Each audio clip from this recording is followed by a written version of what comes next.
د نن ورځې تازه او مهم خبر. پاکستان کې داسې کومې پیښې زیاتې شوي چې پاکستاني چارواکي ورخطا کړي دي. سلام، وخت بخیر.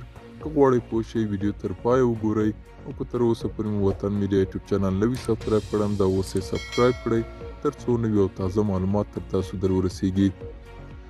د پاکستان تاوتریخوالي او امنیت د مطالعات انسټیټیوټ په خپل تازه راپور کې ویلي دي چې په دغه هیواد کې په دې وروستیو کې ترهګریز بریدونه زیات شوي دي.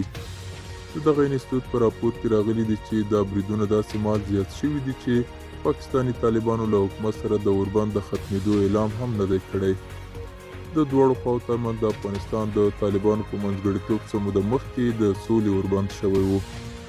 د راپور په اساس په 13 میاشت سپتمبر کې په ټول پاکستان کې 42 ترهګریز بریدونه شوي دي چې د اګست میاشت په پرتله 15% زیاتوالی ښیي. په دغه بریدونو کې 40 کسان وژل شوي چې 4 د پاکستان امنیتي ځواکونه دي. همدغه په دغه مودې کې 70 تنه نور کسان ژوبل شوي دي چې 19 امنیتي ځواکونه دي.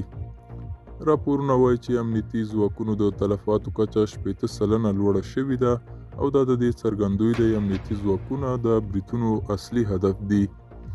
د امریکا غږ ډیوي څانګې د دغه انسټیټیوټ په حواله لیکلي دي چې په قبایلي سیمو کې او خیبر پښتونخوا کې هم په تاوتریخوالي کې 106% زیاتوالی راغلی دی. د دغه انسټیټیوټ د راپور په اساس همدغه راز په بلوچستان کې هم د ترهګرو په بریدونو کې 40% زیاتوالی راغلی دی. دا و زموږ نننۍ چمتو شوي ویډیو. تر بیا ښه وخت، ښې چارې.